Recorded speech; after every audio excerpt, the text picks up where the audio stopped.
మా అద్దెకు స్కూల్లో ఇచ్చిన మిక్చర్ అండ్ స్వీట్ కూడా తను తినకుండా నా కోసం అయితే ఇంటికి అయితే తీసుకొచ్చింది మా పాప. తన మాటల్లో మీరే వినండి ఏమంటుందో. ఇటు చూసి చెప్పు. నువ్వు తినవా? అందరికీ స్వతంత్ర దినోత్సవ శుభాకాంక్షలు. మాకు జనవరి 26 అయినా ఆగస్ట్ 15 అయినా కూడా మా చిన్నప్పుడు అయితే మేమైతే మామూలుగా ఎంజాయ్మెంట్ ఉండేది కాదు. మాకు మాది గవర్నమెంట్ స్కూల్. మా ఫస్ట్ క్లాస్ నుండి మా 10th వరకు కూడా మేము గవర్నమెంట్ స్కూల్లోనే చదువుకున్నాం. గవర్నమెంట్ స్కూల్ అంటే ఎట్లుంటే ఇప్పుడు ఊరు చివరిలో అయితే ఉంటాయి కదా స్కూల్స్, మొత్తం లోపల కొంచెం కొంచెం చిన్న చిన్న గడ్డి లాంటివి ఉంటే మొత్తం గడ్డి మొత్తం క్లీన్ చేసేసి ఎండ తీసుకుని వచ్చి మంచిగా అలుగు జల్లటంలో మేము పెద్ద పెద్ద ముగ్గులు తీసుకుని మంచి ఒక ముగ్గు అయితే ఖచ్చితంగా వేస్ట్ ఇది నా ప్లేస్ అని అందరి మంచి ఎవరి ప్లేస్ అలా ఆక్రమించేసుకొని పెద్ద పెద్ద ముగ్గులు వేసి మంచిగా కలర్స్ అయితే మంచిగా నింపటంలో మేము.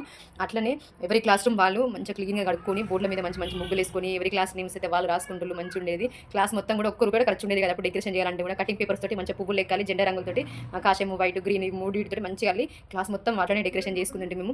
మాకు కప్పదనుకుడు, కబడ్డీ, ఖోఖో ఇటువంటి గేమ్స్ అయితే ఎన్నో ఆడిపించేటోళ్ళు మేము. ప్రతి ఒక్క గేమ్లో కూడా ప్రతి ఒక్కరు పార్టిసిపేట్ చేసేటోళ్ళు. మంచి అందరం అయితే చేతులకైతే గోరింటాకు పెట్టుకొని మంచిగా నీళ్ళు పెయింట్ కానీ ఇట్లా ఇవాళ స్టార్ట్ అయ్యేది. రేపు మాకు స్వతంత్ర దినోత్సవం అంటే గణతంత్ర దినోత్సవం రేపు అని తెలిసి మొత్తం హావా మొత్తం ఈ రోజు నుండి స్టార్ట్ అయ్యేది. మంచిగా బ్యాంగిల్స్, జెండా కలర్ బ్యాంగిల్స్ తీసుకుంటే మంచి ఇయర్ రింగ్స్ అట్లే రెండు జుట్లు వేసుకొని 2 రిబ్బన్లు అట్లా రిబ్బన్ల చుట్టూ మంచి పెద్ద పెద్ద పువ్వులు మంచిగా పెట్టుకుని అయితే స్కూల్కి అయితే పోతుంటే మేము.